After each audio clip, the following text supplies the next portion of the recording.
Ganga express की शानदार प्रस्तुति।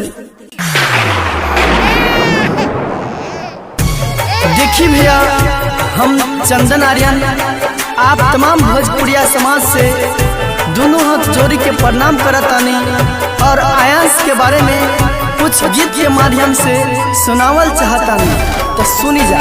दुनिया में आइल बा कैसन कैसन भाई बीमारी, दुनिया में आइल बा कैसन कैसन भाई बीमारी।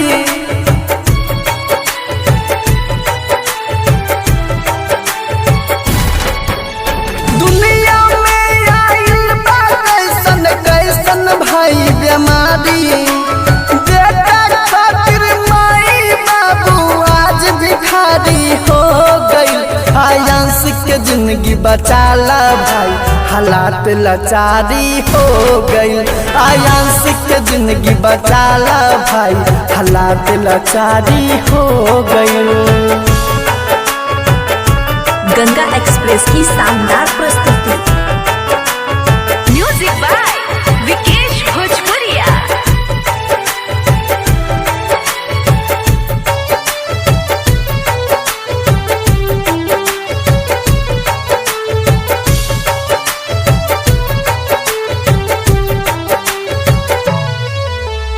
कहाँ से आई भाई दवाई, 16 करोड़ के सवाल बा। विपदी से घिरल बा देख माई के एगो लाल बा।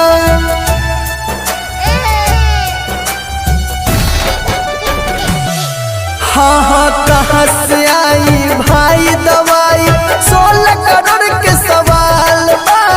विपदी से घिरल बा देख माई के एगो लाल बा। कुदरत के आगे में एगो लोग मदारी हो गई। आयांस के जिंदगी बचाला भैया, हालात लाचारी हो गई। आयांस के जिंदगी बचाला भाई, हालात लाचारी हो गई। चंदन आर्यन रिकॉर्डिंग स्टूडियो बकौर spot. Music by Vikesh Bhojpuriya. Ganga express की शानदार प्रस्तुति।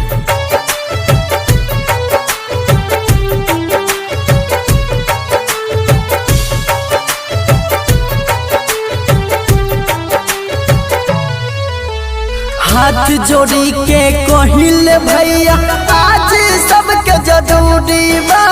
आयांस के जिंदगी बचावे खातिर पैसा के जरूरी बा।